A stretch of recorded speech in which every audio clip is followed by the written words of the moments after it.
Welcome back to the Vendor Table presented by Aftershoot, the AI culling, editing, and retouching program designed to give you your time back so you could focus on the important things. What's up, Lauren? Hi. Hi. What's on your shirt? What's on your shirt? It looks cool. Is that fairy smut shit? Yeah. Is that like a city of fairy smut? It's the city of Starlight. So it's the city of fairies? Yeah, I might have it tattooed on my arm. Oh my God.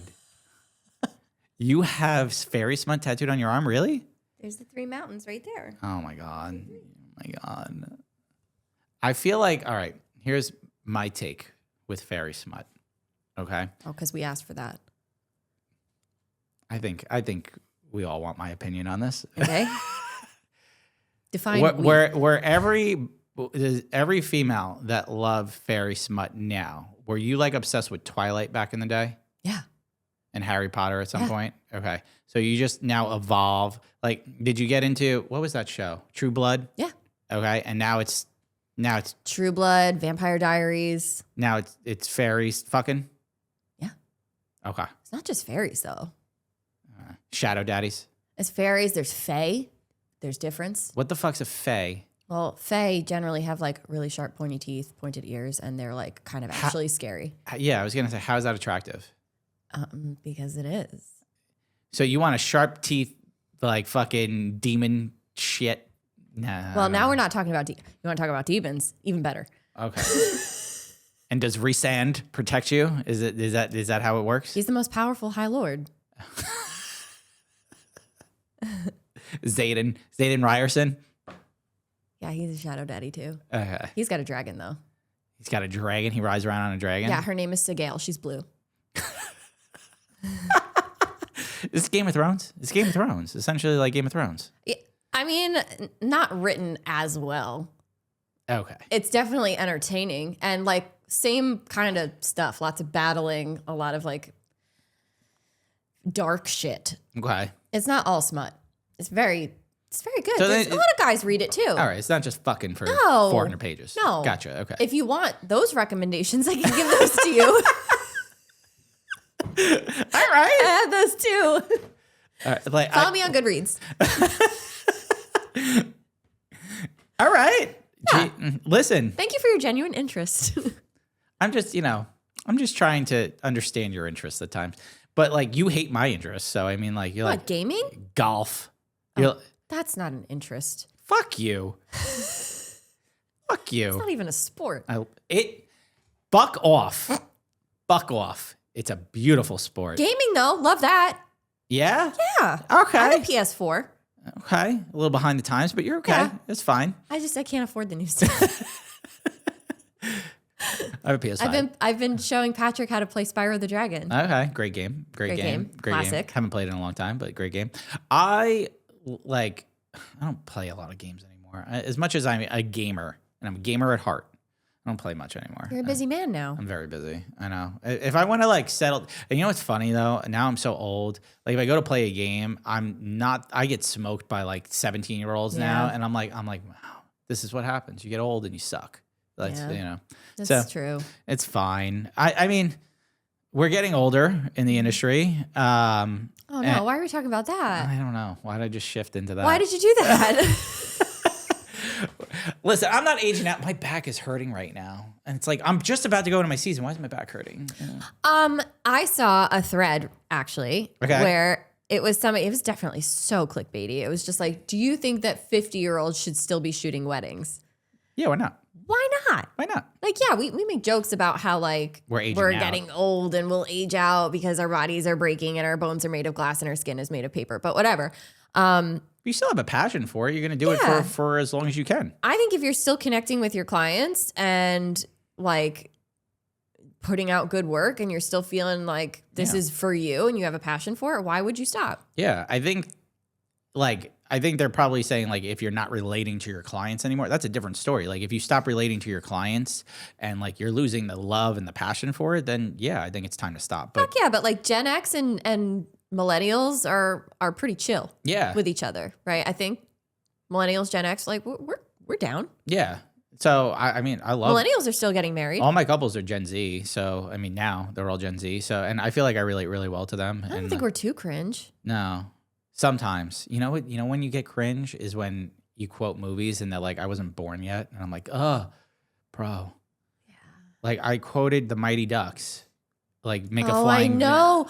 The flying V, they're not getting it anymore. And I'm like, Charlie Conway, Adam Banks, like, are you fucking serious? They're not understanding the flying V anymore. I'm like, all right, you guys, you know the flying V, Julie right? the Cat Gaffney, you don't understand these people?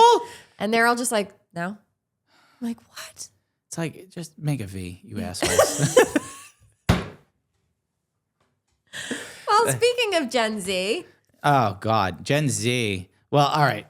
So our Facebook group just eclipsed 10,000 members. Yeah. Congrats, us. Yeah, it was really cool. Like, I never thought we'd build a community. I didn't know that Facebook's kind of like hard to get like a well-built group. And 10,000 followers, big deal. Yeah, 10,000 members. Members. I'm sorry. You're right. Why do I keep doing that? Community members. It's a very active group. I'd say there's like probably 20 posts a day in there. Mm-hmm. Our moderator team's crushing it. Big shout out to them. They're amazing. You know, Brittany, Dana, Christine, Meredith, just holding down the fort, keeping us sane because we can't moderate the whole group by ourselves. We can't do anything else. No. Just can't. No, but they help big time. But the group has grown to 10,000 members, and there are some great posts in there. Like this one.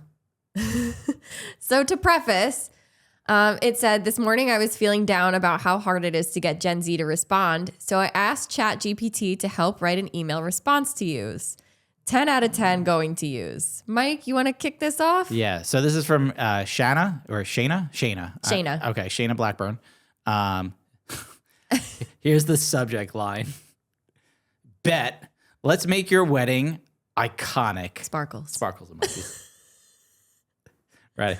Hey, besties. Heard through the grapevine, aka my inquiry form, that y'all are getting hitched. First of all, huge W. W's in the chat. Second of all, you want me to photograph it?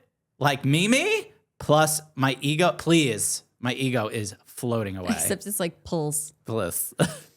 Just know I do not play around when it comes to wedding photos. We're talking golden hour that slaps.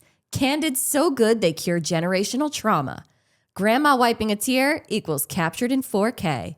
You two looking like main characters at all times. I will show up on your day like, check, emotionally stable-ish, camera locked and loaded, snacks in bag, vibes immaculate. Ready to hype you up like a walking, breathing TikTok soundboard. Also, yes, I'll cry during your vows, scream when you kiss, and dramatically clutch my pearls during the first dance. Consider me your built-in emotional support photographer. Let me know when you want to chat details so we get the ball rolling. I promise I'm semi-professional under all the chaos.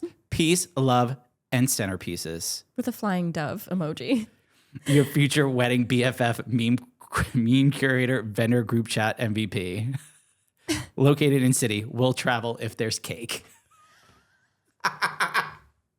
Candid so good they cure generational trauma is 100% going on my fucking website. This whole thing was so ridiculous and so funny, and I just it really was funny. There were a lot of people that kind of like took it way too seriously in the comments, but honestly, like, it's funny. I fucking thought this was hysterical. I thought it was hilarious. We'll travel if there's cake. We'll travel if there's cake. I absolutely golden hour that slaps. Emotionally stable-ish. Aren't we all? So I guess if you want to reply to Gen Z, this is the way to do it. Snacks and bag vibes immaculate. Dude, chat, like, W's in the chat. W's in the chat, people. I love it. Like, we're going to get lit. Like, oh my God. Like, I fucking love Gen Z cringe. Like, my favorite, like, so I bet. Oh my God, bet. Someone told me bet. It actually drives Mike nuts. So every now and again, I'll sprinkle it in or be like, say less. Bet. I still don't know necessarily what cap means. Cap means like that, like, what's it called? Like, no cap is facts. Yeah. Cap is crap. Yeah. Right? I think so. I think so. W's in the chat. Somebody told me W's in the chat, and I was just like, What does that mean? so it's like all these kids watch Twitch, and like W's in the chat, like if it's a win, W. Oh. Yeah. Like drop an L if like you're a loser, and like big L. Why would anybody do that? Well, like come on, like the Sandlot generation here, L7 weenie, bro. Like L7 weenie. Yeah. Oh my God, we're dating ourselves This so is probably fucking every hard. Gen Z person listening to this right now is probably just going, "Oh, you guys." No, but with Gen Z getting married, I want to start using this lingo. Oh. That's ambitious. Sarah comes home. I will not be doing any of that. So Sarah's a middle school teacher. So my wife's a middle school teacher. She comes home and she literally comes home and tells me what these kids say to her. And they're not Gen Z. Those are Gen Alpha, I think they are. Oh, that's even worse. Oh, God, like skibbity or I whatever. was just kidding. Patrick came home from school the other day and said skibbity toilet. I don't know what that means. I have no idea what that means. Or like someone told my wife she's got a giat, which apparently is Does that mean her butt? Yeah. And my wife didn't know. And then like another teacher said like, he's complimenting your ass. And she was like, are you fucking serious? Way to go, Sarah. Nice. So now I just say it around the house, like just to annoy my wife. I'm Oh like, my oh, God. babe, you got a great giat. Oh my God. That's hilarious. It's so cringe, bro. So cringe. I don't think they say bro anymore. What did they say? Is Is bro fun? dead ass is one. What is dead ass? deadass. Dead ass. Well, dead ass was like a, That's not a millennial thing. I never said dead ass. You said dead ass? I mean, I went to Amityville High School. Oh, maybe. Okay. They all said dead ass. Did they really? Yeah. Oh, okay. I didn't. I didn't say dead ass. I'm too white to say dead ass. No, but like the little white boy told me dead ass. Okay, so now it's shifting gears, Okay. I guess. Okay. It's changing hands. Okay. I just like 14-year-olds saying dead ass, bro. Like that's kind of wild to me. I don't know. They all have these like broccoli haircuts now too, which What is that? I don't know. Bro. I mean, I had a bad haircut when I was 14. Okay. Frosted tips. Okay. Ugly as fuck. Okay. Look back at those photos. Cringe. Mullets are back. Patrick has a little mullet. Yeah, mullets are back, which I thought during COVID, mullets looked pretty good, but like, cause everyone's growing a mullet. But now I'm like, all right, I think we're past the mullet phase again. I feel like the mullets come and go. My son's got a little like hockey mullet thing going Like on. a mohawk mullet, a little different. Well, he had a mohawk mullet when he was like 3, 4. Mm-hmm. And then he wanted longer hair. So he grew his hair out. I think if you're going full mullet, like Dominic Mysterio mullet, like that's Yeah. like, that's too much. I don't know? like that. That's like, that's a little dirty. First of all, Dominic Mysterio just looks dirty. Yeah, dirty Dom. He looks filthy. Okay. But dirty Anyway. Dom, Intercontinental champion now, FYI. Oh, I have not been up on it. I only watch pay-per-views, but Okay, that makes sense. You know what I was thinking about? Okay. So this came up. I saw this on TikTok, the Tiki-Taki. The tiki-taki. I love TikTok, man. It's a source of so much content. Don't ever go away, TikTok. Good topic. Good topic for a debate. Are you a photographer that uses just the back of the screen, like you shoot this far away, or are you like a viewfinder bestie? Both. Both? Like situational, right? It's situational for me. I was thinking about it. I am like 98% viewfinder. I hate using the back of the screen. I don't know what it like. I see photographers, their touch screen, back of the screen. Like, what are you? Because there's no wrong way to do this. No 100% no wrong way to do this. Okay. But I feel like Gen Z is like a back of the screen bestie, and still I'm millennial and I got to use the eyepiece. I don't know. I mean, it depends. Like I've seen people going back as far as like using the Mark IV using the screen. Because that had touch screen. That one's a touch shutter. So like, and with that, I believe that was like kind of like the only way that you could have like the digital version of what you were actually seeing. Yeah. Versus like mirrorless, you can look through the viewfinder. Oh, it's now electronic, yeah. Digital or electronic viewfinder where you can actually see the exposure. Yes. So Personally, it's situational for me. I fluctuate back and forth and I don't even realize I'm doing it, to be honest with you. I don't even think about it. It's just sometimes I do it, sometimes I don't. I don't know why. I can't do portraits though without looking through the viewfinder. Portraits, I prefer to use the viewfinder. Like anytime there's people in the scene. Like the only time I think I use the back of the screen exclusively is for like flat lay, for like details. Because I want to back up a little bit and kind of see a frame. Maybe flip the flip the screen, like the ergonomics and stuff. So like I was just thinking about this. Like, what are you, people? Are you a back of the screen bestie, or are you still a viewfinder whore? So we're super excited to announce a partnership with Aftershoot. Aftershoot AI is designed to speed up and simplify every step of the process from importing, culling, editing, and exporting.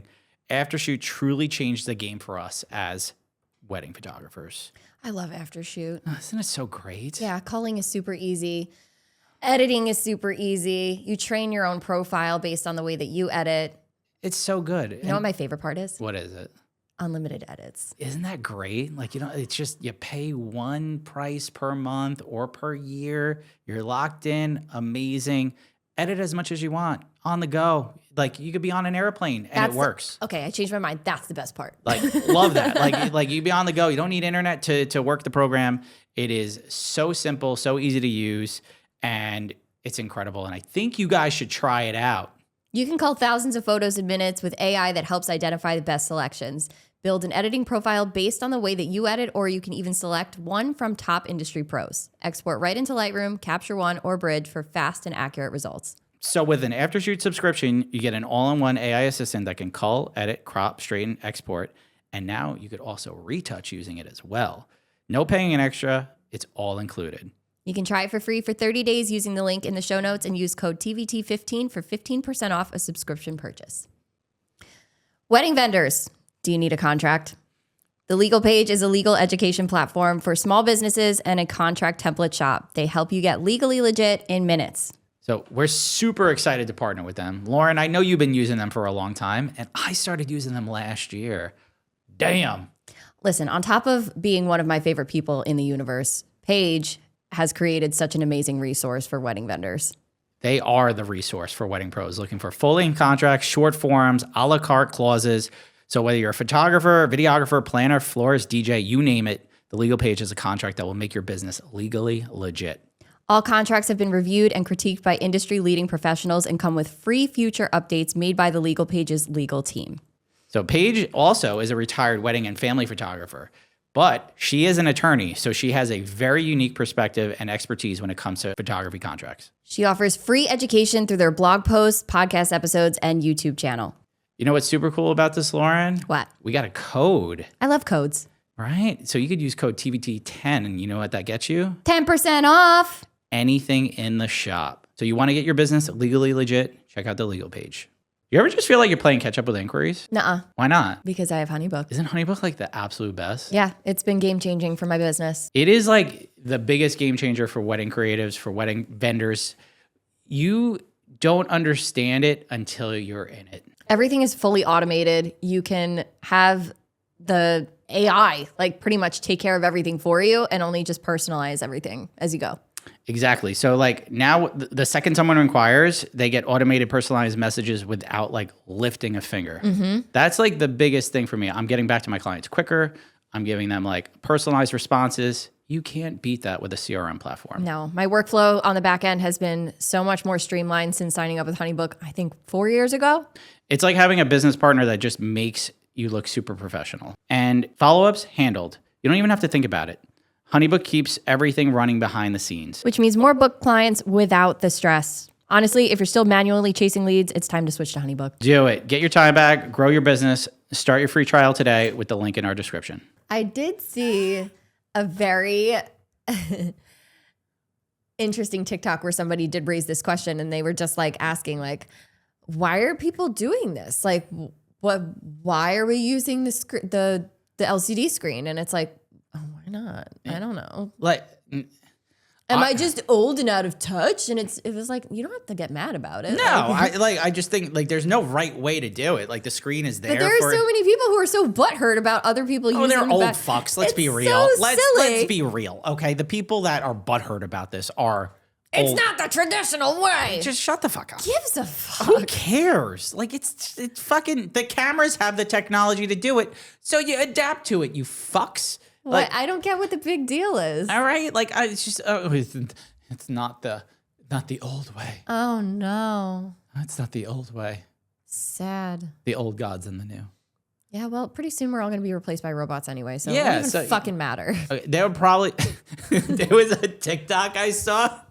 It was somebody using the eye focus tracking. Yeah. And was it the swans? Yeah, you sent it to me.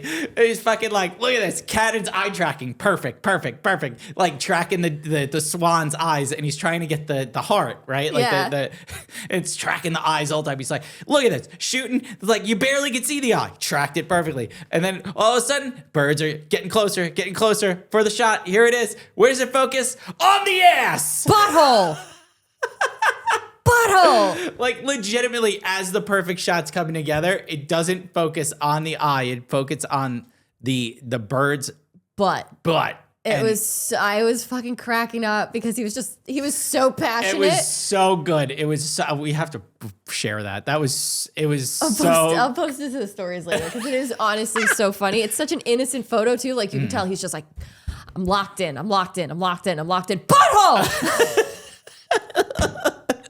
Like it was so good because like it's so fucking true. It's so true. That's why I don't use eye tracking. I can't part of me is like it's gonna fuck up when the perfect moment happens. I'm slightly nervous about it. When I first got the camera, I used eye tracking. And then I noticed in certain situations, like for example, movement, right? It would just fucking jump. And especially if there's like a bunch of people around, it would jump from different people's faces and focus on random eyes that I didn't want to. So now I use the box. Yeah, same. Like the only time I'll use eye tracking is for children and for engagement shoots.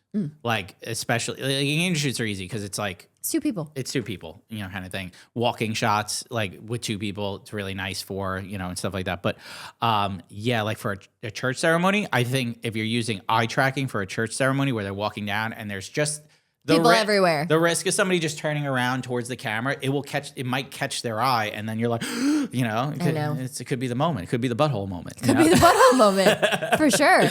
So I was just like, ooh, yeah. I just, at the end of the day, you use technology to your advantage, and sometimes technology does not work the way you intend it to. So, I can't wait to see what cameras evolve into in the next like 5 to 10 years because. Like, if you think about like how much more advanced they've gotten over the years in terms of like what you could do, and even like the frames per second, like you could shoot like 30 images in like a second now, like on a camera. Like you press down the shutter, it's like I think it's more than that now. Like what is Sony has the rolling shutter thing with it's like a ridiculous amount, like 120 or something like that. Yeah, like Am literally. I wrong? Is that right, Matt? It shoots like a movie. You're a Sony guy. What does it do? It does that like fucking. It looks like a movie. Like you could literally capture a movie there. But I saw I saw that and I was just like, that's probably going to be standard. I think what like we joke about iPhones and the capabilities of an iPhone, right? But iPhone has the live photo mode, right? Where like you take a photo. Oh my God. And like Can you imagine? If it's off a little bit, you could like kind of scrub within like I think it's a second or something of that photo and see if there's a keyframe that you can pick like a key photo that I think that's gonna happen with like a mirrorless system in the next like 5 to 10 years. I think the files are gonna be editable where you could scrub the file and be able to pick that out because it's obviously you could do this on a phone. What's not to say you can't do this on a mirrorless system? This is technology. Usually, if it's on a phone first, it usually hits the mirrorless systems shortly after. That would be pretty fucking crazy. Like, I mean, like think about all the things they have. Like, I mean, Fuji does their film stocks in camera. They've been doing that for a long time, but they've gotten so good that it emulates like a real film stock. So, you got to think this shit's gonna happen. But talk about making photographers' lives so much better. Like, could you imagine? Like, all right, it's easy to do eye swapping and stuff like that, but like maybe you took a photo and it's slightly off, but you really love the lighting situation there and stuff like that. You could pull that frame back and see if there was a usable, scrubbable moment there or something like that. So could you imagine that shit? No. No. I can't fathom that right now. There's so much potential So here. much. You know what? So I was going through my website because I'm editing my website now and like changing things over, adding new photos, updating my portfolio, things like that. Did you ever look back at like your old work and just cringe? Be like, what the fuck was I thinking? Do I ever? I think every photographer does. Yeah. I'm pretty sure we just had like a mini conversation about this recently where we were just like, when we were talking about like, look back at your work from 5 years ago and that's where you need to see growth. Yeah. Because my style like 5 years ago is completely fucking different from what it is now. And I really like it right now, but I'm scared that in like 5 more years, I'm going to look at it and be like, what? Yeah. Well, I think, all right, I'm looking at images now versus images I took back then. Like my style kind of shifted a little bit. It's still the same style. I just think like now it's grown up a little. I think you said like that's a good word for it. Like your style grows up with you. Like I look at my style now and it's definitely a lot. I think it's a lot more timeless now versus what it was like 5 years ago. It was a little more contrasted. Like a little more sharpening was used, things like that. And where now it feels a little more timeless, where I just think that's like evolution of every photographer, where you're out there, you're experimenting, you're figuring your style out and things like that. Like, and then eventually you find it and you're like, this is it. This is it. But like, I still have images from my old style on my portfolio and it's like a lot of them still hold up. They still work. Yeah. It's just like when you look at the ones that like maybe aren't that good or maybe they didn't find your portfolio, like that client's post or something, you're like, ugh. I don't know what the fuck I was doing. I just think it's a sign of the times. Like, sometimes I'm just like, I looked back at some of them and it was just like, why is their skin red? What did I do? I think now all you need to do is really have good skin tones. You really need really good skin tones. Like if you're fucking up skin tones, like I think that's the one indicator of like I think everybody needs to style stop shift. making everything brown. Yeah. I don't mean to be. I mean, but this has been going on for a while. I know. It's like an overlay. Everything is just so lifeless. Yeah. I'm not a fan of it, but I think the cinematic moody is really in right now, and I really love that look. But if I look at it, it's very nostalgic. It looks like a frame from a movie. or from like a 35 millimeter. So I look at it and I'm like, this looks. I don't think this is gonna age poorly.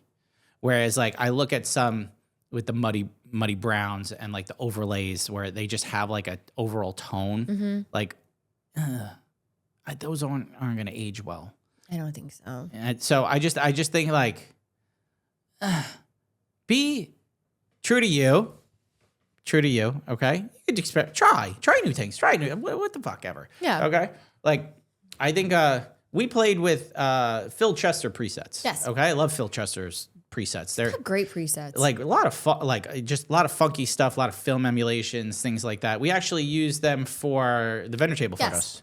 So like no gatekeeping. Yeah, if you want to know what our vendor table branding photos, what presets we used was Phil Chester's Daydreamer pack. Yeah, so we just felt like it complemented the both of our styles a little bit, and they edited really well in that particular lighting and the room. It just like really worked. Yeah, like Borum Studios. I think like we tried our own presets on them and we were like, something's not right here. It didn't look good. Yeah. Like, so like sometimes I think for a scene or for like a style shoot and stuff like that, where you could like experiment with like a filmy preset or shit like that, like that's where it looks cool. But I think for somebody's wedding day, it's a little different. Yeah. Because you want it to feel a little more timeless and things like that. So it's very interesting to me that like, you know, how the evolution of cameras, presets, our look, our feels, and like we're just like we're in it, like, and we're just ever changing. I'm curious to see what 10 years. Am I even in the game in 10 years? Like, you know, I hope so. I like what I do. Yeah, I want to keep this going at least to my 50s. I think. I think when I think I could do it. Yeah, same. I want to keep this going for a while. I'd like to see a next generation get married, and I'm enjoying this too much. I do love what I do. Mm-hmm. So I like until I hate it, which I don't know if I ever will. You know, I'm Or gonna until the osteoporosis kicks in. yeah, till carrying 20 pounds of cameras. The rheumatoid arthritis. So shifting gears, a vendor wrote in, a photographer wrote in. I'm going to keep his name anonymous. But a guest wrote in that he has found out that a few luxury planners have proposed his services at a higher rate to couples. These planners would do all the communication and we wouldn't be involved often, he said. He noticed a few times that the totals weren't adding up and he thinks planners may be taking a little off the top from their clients. Or, this is my question, is this a finder's fee that they charge clients for communication with vendors and stuff like that? So he's talking about like a high-end luxury planner that handles all communication. Like as a photographer, you likely wouldn't meet with that couple. Are they upselling his services to the couple because they're handling the contracts? The couple's just signing the contracts and everything like that. Are they upcharging the couple to handle the communication? Are they taking some off the top? I've never heard of this. This sounds pretty unethical, if I'm being honest, if this isn't fully disclosed. Like, are they charging a finder's fee? Like, how is it Like, working? if it's a finder's fee, that should be disclosed. Yeah. And most vendors would probably be like, all right, yeah, sure. You know, like, or makes sense. Like, as long as I'm not paying more, Right. I don't think I don't have a problem with it, but I would want my couples to know. Correct. Like, that's why I'm like, if the couple doesn't know that his prices are not, Yeah. you know, like that, it sounds sketchy. It's a little sketchy. Like, so he found out because he, I guess, had to communicate with the couple at some point, and like he compared totals, and the totals were off, and the planner was charging them like $500 more.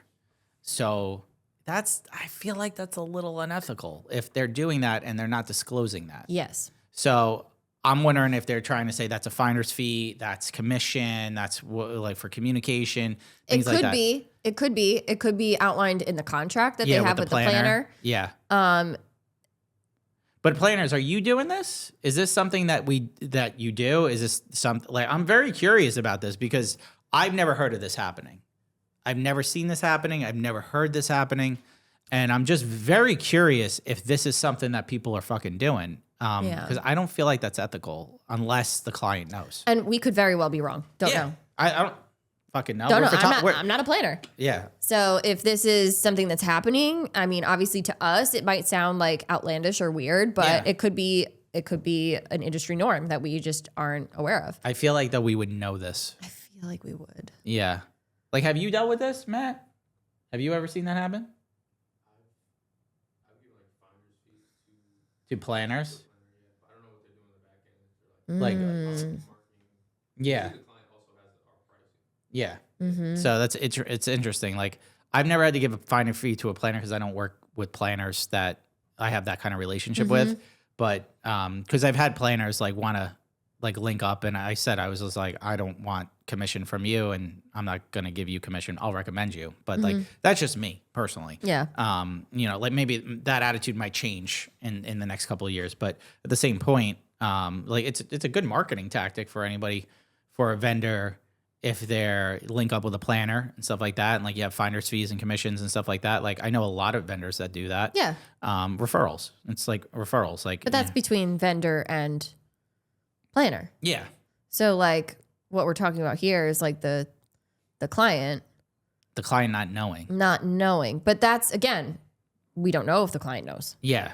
Because this, Or if they this sign something. photographer said, it was either photographer or videographer said, like, you know, their prices didn't match up. So he obviously didn't have an agreement with the planner in place. So very interesting to say the least that this could happen. But I would just, if you have a situation like this come up, I would just approach the planner and just say like, hey, like, why is our pricing different here? Yeah. Like, are you upcharging for communication or something like that? I just want to understand. Clarity. Yeah. Yeah. Just for like, and it could do the couples know that, Right. so Because like it says, he noticed that the times, noticed a few times the totals weren't adding up and he thinks planners may be taking, but it's not like he asked the client. Yeah. Or, the planner. That's where I think you just have to. I think you just need to ask. Yeah, I would. Me personally, I would absolutely ask that. Yeah. So I thought that was like a really interesting topic that that I saw that I was like interesting to say the least. All right. So there are. Wait, this one. Hold on. Yeah. We're just kind of we catalog a bunch of our topics or things that pop into our brain as we're going through the season and all this stuff. And as we do, it's like a stream of consciousness, little note that we're going through. And right now, I remember seeing this because this was happening on one of the posts that we made, I want to say within the last like 2-3 months, where we were talking about vendors and vendor meals and vendor this and vendor that. And somebody in the comments was infuriated that we were referring to vendors as vendors. Really? Yep. That's what we are. That's what we are. And We're a vendor. We sell a service. They said, I am not a vending machine. A vendor is someone that sells a good or service. What do you want to be called exactly? What? That makes no sense. Like a vendor is what. That is what we do. do. The definition is a person who sells a vendor is somebody who sells a good or service. You're a vendor. We're artists. Oh, come on, on, guys. bro. Stop. Why are we getting pissed off about such stupid things? Stupid things. Creative light maker. I'm an artist. You're a vendor. You sell a service. What was it? Selma Hayek has a quote about artists. So you're an artist. So what? Who is an artist? Some blah, blah, blah, blah. They served in their time of war. Blah, blah, blah. What is that from? Fuck. So you're an artist. Big deal. Fuck. I'm gonna remember that movie when I'm Probably. like when we finish. In the middle of the night. Yeah. I'm like all right. Super excited to announce a partnership with Blacksmith Print Co. Look at this thick bitch. Oh God, yo, she's spicy. I love her. Yeah. So Blacksmith brings quality, simplicity, and a boutique customer service to photographers looking to upgrade their album experience. These things are fucking good. Beautiful. I mean, we picked them up. Like we got Brady, the owner, sent us these sample albums with our photos in them. One, they look gorgeous. Color was fantastic. Spot fucking on. Beautiful, beautiful albums. Super thick, super heavy. He also walked us through the design process and onboarding personally. Yeah. And he does that for every single client that he books. Yeah. And I love that personalized experience. So the albums included, like what he offers, 8x8, 10x10, 12x12 sizes available. So included with an album purchase is premium packaging, free shipping, any cover material. They have leather, linen, embossed names, raised letters, cameo window option, and embossing foil. So you could see your names and everything like that. 90% of orders ship within 7 business days, and ordering is super easy right through the website. Blacksmith only takes 30 to 50 new photographers a year who are looking to order 15 albums a year or more. A special offer for Vendor Table listeners who qualify will get $500 of album credits towards your first sample when you mention the Vendor Table in the How Did You Hear About Us section when applying on Blacksmith's website. So check them out for yourself at blacksmithprintco.com. If you're a wedding pro looking to scale your business, you have got to check out the Abundance Group Mastermind. Yeah, this isn't just like any other program. It's an experience like nothing else in the wedding world. So I've worked with Ashley. She's amazing. And let me tell you, she's one of the really the most generous, genuine people I've ever met. She's built $1 million a year wedding planning company and shares her knowledge and time in a way that's truly unmatched. In the Mastermind, you get unlimited daily voice coaching with Ashley. Yes, really. Access to every course she's ever created, and 2 incredible live in-person events each year. Plus, the group itself is filled with wedding vendors who are scaling, many who are over the $100,000 mark, some even hitting $500,000 plus. Jeez. That's a lot. Yeah, that's pretty damn good. This isn't just about learning. It's about being part of a community that gets it and pushes you to grow, really. So if you're serious about scaling your business, all right, you want to take it to the next level, you got to check this out. What's great for TBT listeners is that we have a special link that allows you to skip the wait list. So check out the link in the show notes for more info. We just want to give a special shout out to Maru, one of our sponsors. Maru is a modern payment experience for the weddings and events industry. Maru has added some incredible new features, including the ability to send contracts, create itemized invoices, and our personal favorite, the ability to pay contractors. Love this. Yeah, like that makes me so happy to have a platform that if I need to pay like an associate or a second shooter, I'm paying them right through Maru. It just goes right to their bank account, makes things so nice and easy. It's also so neat and organized. Yes. You can find anything. Super organized. Like, I love it because I'm just like, hey, I got to print it out at the end of the year, send my accountant over for tax purposes and all that stuff. Perfect. It keeps things so nice and neat. Maru is a community of 10,000 plus wedding and event professionals, and it's growing. They offer seamless transactions and a hassle-free payment experience. They make it easy for you to focus on what you do best, creating memorable experiences. So we went over it, but with Maru, you could create and share your contract, accept and make payments without processing fees, offer clients a simpler experience, no need to sign up, just pay and go, and pay your contractors, something we both love. So it also keeps all your payments neatly organized in the central hub. You could sign up for free at maru.us/TBT. So I want to talk about something, like we have like a little more time. Okay. So Vogue posted a story back in January. We never got to cover it, but it was 10 things your wedding planner would like you to stop spending money on. Oh, juicy. Right? So I think this is pretty good. It's a good article that is from Vogue. Vogue being one of the more trusting wedding platforms out there. Got to give them their flowers. And this is what they had to say. All right. So 10 things your wedding planners wish you would stop spending money on. First one being large wedding parties. Agreed? I don't know. Do you know our opinion on that Like, by now? that's agreed. Yeah. Waste of money. You don't need to include everyone in your wedding party. No. You could have best man, maid of honor. It's still going to be beautiful. You could you could have a something blue party. You could have a friends party. Have your friends dressed in floral dresses. Take a photo with them. Mm-hmm. You know, maybe a color to signify that they're part of the friends group. You just Okay, don't need to do it. you don't have to have a formal wedding party anymore. Nope. And I think I love this. I love it so much. The next thing being welcome bags. Oh, God. Welcome Really bags. unnecessary. Yeah, welcome bags are a nice gesture to your guests coming in for a destination wedding. Tote filled with 10 different items can create excess waste and drain your budget. That's a big thing. Waste. Yeah. There's so much waste. Yeah. I do feel like welcome bags, though, for the guests that are staying in the hotel block are kind of nice. Fine, but I mean, look at it as... I mean, I know it's an added expense, but like, you know, if you pack like a little pack of Advil and Tylenol in there, some like breath mints, a bag of chips for you when you're hungover, shit like that, maybe a bottle of water. something that you Is know that they're going to actually use. I just feel like a $10 welcome bag it's not going to break the bank. You know, for each room, say you have 20 rooms, $200. I don't feel like that's like a ton. Now, if you're spending like $100 on each welcome bag, that's a different story. You know, like a custom tote and this shit. Like, you don't need that. Get a paper bag. Those are like 50 cents each. Throw like a nice note in there. And like, I think you could do it for like $10 to $15 each. And if you have 20 rooms, it's $200. Just keep it simple. Yeah. You know. Favors. Oh, you know our opinion on favors. Please don't do favors. Don't do favors anymore. You don't need to. Snacky snacks. Way to go. Okay? Snacks. Do a snack truck. In lieu of favors, donations. Yep.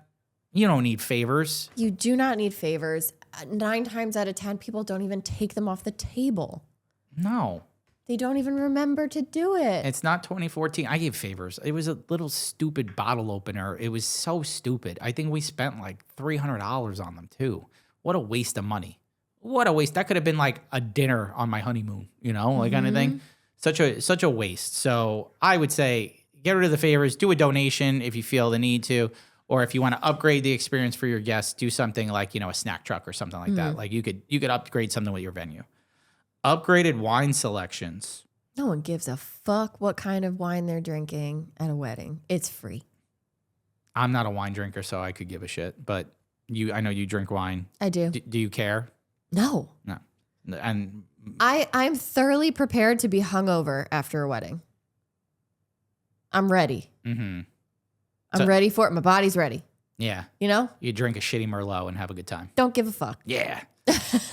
And if you don't like the wine, have a spirit. Or don't drink at all. No one gives a fuck. Next one is a hot take. Don't you dare. Don't you dare come for cocktail hour. Not here. Wrong. Not here. Not in New York. Cocktail hour. Not up in here. Cocktail hour is fucking incredible here in New York. It's not just a cheese dish. How dare you? We're not serving bologna sandwiches. It's not bologna sandwich land. It is not a charcuterie board. No, it is mashed potato bar. It is. Macaroni and cheese station. It is. Raw bar. Sushi. Suckling pig. Incredible here. Asian station. Some would argue that the cocktail hour is 20 times better than the actual dinner. Here, no one would argue that. Yeah. Long Island cocktail hour, tri-state cocktail hour, New York, Jersey, okay? Connecticut. Great cocktail hours, okay? Amazing. Don't you dare. Well worth it. And guests and couple alike attend that cocktail hour. Hot take, wrong. Sorry.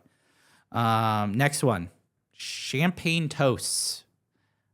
I mean, yeah, we talked about, like, I think if they go the way of the dinosaur, okay, cool. Yeah, it's fine. Like I do them at the rehearsal dinner. Are they mandatory to spend money on? No. I feel Absolutely like not. though, where are you saving money? Like That's what I don't understand. Like the champagne's toast? usually complimentary or like part of the package. How is that? It's usually part of the package. So unless they upcharge you for champagne, I don't see why you're spending more money. High-end there. quality champagne gets pricey, and caterers will be charging you for every guest who gets a pour. Yeah, so just use the cheap shit. I'm pretty sure it's just included. Yeah, Like has Yeah. at least here it is anyway. I don't know what it's like in other places, but Next one. signature cocktails. I tend to agree. Yeah. I do. I don't. I mean, but if you haven't, do they charge you for a signature cocktail? No, but it's like the stuff that comes along with it, like the custom drink signs, it's the signage, I guess. And the signage is that's not much even that money. expensive. But again, like but they often end up costing thousands in extra bar costs due to unique ingredients, extra labor, and added product. I really feel like that can't possibly be true. What are you making? Like, I mean, espresso martini, usually that's stocked in a bar. I'm trying to think like what people order, like an old What kind fashioned. of like you're trying to like smoke out something? Mm-hmm. I don't know, like a blowtorch? Do you need a blowtorch? Yeah, like I think if this has got to be like if you're doing something like, Really something fucking crazy, fancy. like an absinthe martini or something, like Absinthe martini. like fucking something Trying to trip balls on your signature drink. like something like I don't know, like but I feel like most standard This seems signature kind of silly. Yeah, most standard signature cocktails aren't that advanced, so I don't see there. Elaborate day of paper, yeah, you could probably save money there with invitations. Invitations? Yeah. Yes. Day of paper? No, is what it says. Yeah. No one is touching it outside of the menu, so keep the paper and details simple. Everything doesn't have to be letterpressed, embossed, and Calligraphed. calligraphed. Yeah. Calligraphy. I've never actually seen it in the past tense. Yeah, I think that's true. Like you could just use standard paper or like, a thicker stock or something like that. And, like it's not that bad. But invitations, I feel like splurge on the invitations. Yes. 100%. Make them nice. You make them nice, make them like that's one thing you'll treasure. Have an owl deliver it like in Hogwarts. Could you imagine? Oh, God, that'd be incredible. All right, you got the next one. Specialty bar glassware. Oh yeah, it's so unnecessary. Nope, you don't need that. No, you could serve it in the standard glassware that they provide, and it still looks nice and No fancy. one cares No one cares at all. what they're drinking out of. The only time that I've ever seen like really that I've been impressed by glassware Yeah. is when I did it was not an elopement, but it was like an outdoor ceremony, on a private residence, and she thrifted everything. Yeah. So every glass was unique. Everything was different colored. It was really cool and pretty. And that's where I could see like, but even that, it's not that expensive when Yeah. you're thrifting everything. So to me, I found that so much more interesting than like going high-end crystal for your glassware, you know? Yeah. Excuse me. I think the last one was the farewell brunch. And I think you could skip it. Yeah. As much as it's a nice gesture and to have the like a little get together or something like that, most are really hungover and they don't want to go. You already fed them like 3 times. Yeah. You don't need to feed them again. Yeah. Like, I mean, no, just most people are like, they want to get out of the hotel They just anyway. want to go and say goodbye. Yeah. Like maybe a post like wedding barbecue or something. Like we did that. Like after our wedding, we went back to my wife's aunt's house and she had like a dinner the next night. And it was kind of nice. It was like a barbecue though. Yeah. It was like very informal and stuff like that. But that was for family. And I just think most people want to get the fuck out of there. Yeah. So get the fuck out of here. Get the fuck out of here. Get the fuck out of there. All right, this is a good list though. I enjoyed that. Like we had a couple that we disagreed with, and the others I think we it was just we one. agreed. Cocktail hour. How yeah. dare you? Yeah, You can't don't- do that. Yeah. Not right. here. The last thing we're going to talk about. So there was some commotion a few months ago, about a company that trademarked a term for their business. And so this is Wild West Weddings. They follow us. Their work is very beautiful and everything like that. But they made kind of Causes a stir. caused a little stir. So big news from like this is what they posted. So we'll give them a shout out. Like I think their work is stunning, everything like that. But this is very interesting because we're gonna get Paige's insight on this too, because Paige recorded a video for us. So it's official. Wild West Weddings is now a federally registered trademark. We built a brand where elegance beats the Wild West, blending modern, rustic, and Western aesthetics into something unmistakably ours, and now it's legally protected. We set the standard, we don't follow trends, and this milestone ensures that Wild West Weddings remains original. To all the couples who trust us with your wedding memories, thank you. And to those watching us with a little closely, well, consider this your friendly reminder.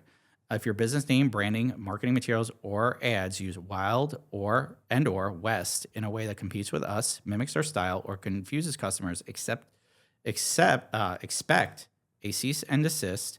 We take our brand seriously, and now we have the legal backing to enforce it. Very interesting development with that. So we're going to play a response from Paige, and here it is. Hey there, welcome to the Legal Corner with me, Paige Griffith, owner and lead attorney behind the Legal Paige. At the Legal Corner, we dive into legal issues affecting the wedding industry and you as a small business. Today, we're talking about the trademarking of Wild West Weddings. Here's some background on the situation. The phrase Wild West Weddings has recently been federally registered as a trademark by Wild West Weddings LLC, an Austin, Texas-based company. The registration process started on April 9th, 2024, and was officially completed on February 11th, 2025. This trademark covers services such as DJ, photography, videography, and wedding photography. The company then proudly announced publicly online the milestone on Instagram, and they stated, "It's official, Wild West Weddings with an R with a circle is now a federally registered trademark." Why is this creating so much buzz? Well, many wedding photographers and planners already use Wild West or derivations of that in their business names, themes, or branding. And they have been for years. So now that this Austin, Texas company has the federal trademark in place, they have publicly threatened other businesses that use similar branding that they may start receiving cease and desist letters, or they will be forced to rebrand. Since the federal trademark covers not just photography, but also a whole host of other things like videography and DJ services, it definitely could impact long-established businesses that have been using this similar language for years. And I say could here for a reason. So some in the wedding industry are questioning whether a term as common as Wild West or Wild or West should be monopolized, arguing that it's too generic to be exclusively owned by one company. That's absolutely a defense that you could certainly have if you're using a similar name. And more importantly, if you are using a similar name, is there anything you can do if you've been using this term longer than they have and you get a cease and desist from them? Good news here is that in the United States, we're not necessarily a first to file country. That means that just because someone gets a federal trademark registration doesn't automatically mean that they have more rights than you. It's just an uphill battle here if they did go get that trademark. So if you were using the name before them, you might still have legal grounds to fight back, especially if you've been using the mark in commerce longer than they have.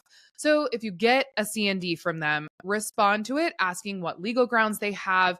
Of course, determine if you do have prior use in commerce and document everything.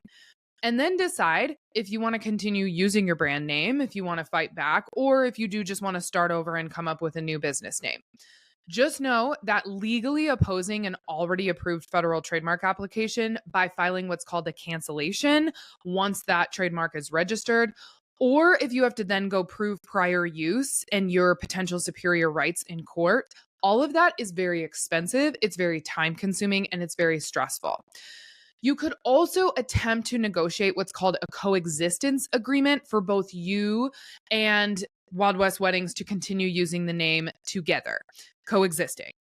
I'd recommend, though, working with a trademark attorney to determine your best course of action moving forward if you are in that situation. Lesson to be learned here. You don't want to be in the position of trying to claw your brand back after someone has already locked it down. That is why it is so important to take trademarking your business seriously from the start. If your brand name matters to you, if it's how your clients find you, recognize you, associate that brand name with your business, or refer to you, you need to protect that name early on. So registering your trademark gives you the legal leverage to stop others rather than being the one forced to defend yourself later. Hopefully that was helpful. If you guys have any additional questions, you can always reach out to me at the Legal Paige on Instagram or thelegalpaige.com. So straight from the queen herself. So yeah, we're not going to add too much to this other than I think she makes a good point at the very end. If you have a term or something that you use a lot, you should trademark it. Like Paige, by the way, like we have a link in our bio. She's a trademark attorney. She like works on that stuff. Excellent. We definitely recommend her and Alicia, who like the Griffith Suezo Law. They're in our bio and everything like that. They're totally, we recommend them highly for trademarking, because I think if you have something that's successful, that's part of your brand, trademark it. There's no downside to it. It No. just protects your, which I guess would be Protect considered your business. property. Yeah. Your business, your likeness, like all that stuff. If somebody's like trying to smear your name and you're protected, you could send them a cease and desist, and that's it. That's what's really cool about it. So, I know a lot of people were like very upset by it, and maybe it was just like the way that it was phrased. It was definitely the way they framed it. Yeah. And like no harm to them. They framed it in a legal term. Like, I mean, to be honest with you, you can't hate them for doing that. I just think they a lot of people were like up in arms about it because they came off a little harsh.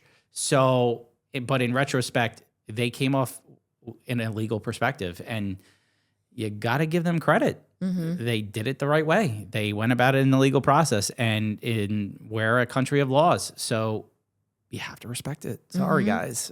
So if you guys wanted us to weigh in and be like, that's wrong, you heard it from a trademark lawyer. It's not wrong. They took the legal steps. So, and she also gave you some steps to take if you feel like your brand has been longstanding and maybe you feel like it's threatening your business, and those are some legal steps to take, but it is an expensive process. It can be a long process. Yeah. And you might not end up getting the results you want anyway. So protect your business, protect your name, all that stuff. I definitely think you should trademark. We've seen it. Haley Paige, I mean, for instance, I mean, was rough. We're so glad to see her back and everything like that. But what did that woman go through for so many years? Like to fight to get her name back. She couldn't even use her name in her public. legal government name. She couldn't use her name in public. So you got to remember this could happen to anybody, especially even somebody of stature. Like, and she had a very reputable brand. So take the steps, protect your business. Yep. Reach out to Paige. DM her. DM her. She knows what she's talking about. All right, let's wrap this episode up. All right. Lauren, where can they find you? You can find me at LaurenO'BrienPhoto.com and Lauren O'Brien Photo and the Feral Photog on Instagram and TikTok. Mike, where can they find you? At Michael Huszar Photo on Instagram, TikTok, as well as my website. And you can find us at the Vendor Table Pod on Instagram, TikTok, YouTube, as well as Our Facebook group. Guys, it's been fun. We'll catch you next time. Okay, bye.